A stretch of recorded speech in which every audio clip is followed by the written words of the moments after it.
గ్రామ పంచాయతీ సెక్రటరీ వీరు చౌహాన్ గారికి మరియు గ్రామ పంచాయతీ సిబ్బందికి, అదేవిధంగా నూతన ప్రమాణ స్వీకారం చేసినటువంటి గ్రామ సర్పంచి పిసికే ప్రసాద్ గారికి, ఉప సర్పంచి మన అన్నగారికి, అదేవిధంగా మిగిలినటువంటి వార్డు మెంబర్లందరూ కూడా హృదయపూర్వక ధన్యవాదాలు తెలియజేస్తూ, మనం అందరం కూడా గ్రామంలో ఉన్నటువంటి సమస్యలపైన అదేవిధంగా అభివృద్ధి పైన ఆలోచన చేసి సమస్యలను పరిష్కరించుకునే విధంగా ఒకరికొకరు కలుపుకొని ముందుకు వెళ్తే గ్రామ అభివృద్ధి చెందుతుంది.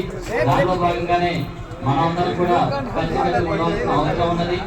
ఎందుకంటే ఎలక్షన్స్ అనేవి వస్తుంటాయి పోతుంటాయి, కానీ గ్రామంలో ఉన్నటువంటి అందరం కూడా ఎప్పుడు అన్నదమ్ములాగా కలిసిమెలిసి ఉంటున్నాం. కాబట్టి ఈ ఎన్నికల సందర్భాన్ని ఆ క్షణం అయితే చూడాలి. మిగిలినటువంటి సందర్భంలో ఈ విషయాలని పక్కన పెట్టేసి మళ్ళా ఏదైతే అన్న తమ్ముడు బావ బామర్దని పిలుచుకుంటున్నారో అదే ఒక నూతన ఒరవడితోటి మళ్ళా ఒక ప్రపంచం అయిపోయింది, కొత్త ప్రపంచంలో మనం అడుగుపెట్టాం.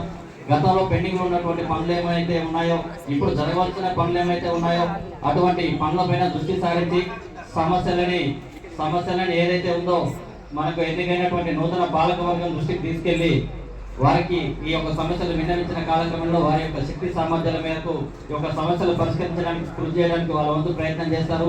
ఒకవేళ అలాంటి పరిస్థితి లేని పక్షంలో కూడా మనకి ఇతర ఎవరికైనా శక్తి సామర్థ్యాలు ఉన్న పక్షంలో దాన్ని సహకరించే విధంగా కృషి చేస్తే అది సమస్య త్వరగా పరిష్కారమయ్యే అవకాశం ఉంటుంది. కాబట్టి ఎందుకంటే ఎవరు ఏమి చేసినా గ్రామ అభివృద్ధి కోసమే చేస్తారు. కాబట్టి గ్రామ అభివృద్ధికి సంబంధించినటువంటి విషయంలో ముందుకు కొనసాగడానికి ప్రయత్నం చేయాలి తప్పితే ఇక వేరే ఆలోచనలు ఏం పెట్టుకోవద్దు.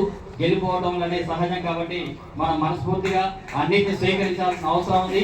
గతంలో మేము కూడా పోటీ చేస్తాం, ఓడిపోయడం అయినప్పటికీ కూడా నిర్మోహమాటంగా రావడం జరిగింది, సమావేశంలో పాల్గొనడం జరిగింది. ఈరోజు కూడా అదే కార్యక్రమంలో పాల్గొనడం జరుగుతుంది. కాబట్టి మరొకసారి నూతనంగా సర్పంచ్కి ఎన్నికైనటువంటి పిసికే ప్రసాద్ గారికి హృదయపూర్వక శుభాకాంక్షలు తెలియజేస్తూ గ్రామ అభివృద్ధికి మీ ఎంతో తోడ్పాటు కల్పించాలని కోరుకుంటూ, మరొక చిన్న విషయం, గ్రామంలో కొంత యువత అనివార్య కారణాల వల్ల కొన్ని దారులు చెడుదారులు పడుతున్నటువంటి ఆనవాళ్ళు కనిపిస్తున్నాయి. కాబట్టి దీనిపైన ప్రత్యేక దృష్టి సారించి సమస్యలను పరిష్కరించే విధంగా కృషి చేయాలని, అదేవిధంగా ఇంకొక చిన్న మాట, మన ఎస్ఐ కాలనీలో ఉన్నటువంటి ముత్యాలమ్మ గుడికి సంబంధించినటువంటి నిర్మాణపరమైన అంశంలో కూడా ఆలోచన చేసి అది త్వరగా దానికి ఏర్పాట్లు చేయాల్సిన ఆవశ్యకత మన నూతన సర్పంచ్ గారి పైన ఉందని, అదేవిధంగా ఎస్సీ కాలంలో ఉన్నటువంటి ఏదైతే శ్మశాన వాటి ఉందో దాన్ని కూడా పహారీ కూడా ఏర్పాటు చేసి దాని యొక్క మంచి చెడు అభివృద్ధి కార్యక్రమాలలో చేదురు వాదులు కల్పించాల్సిన అవసరం ఉందని చెప్పేసి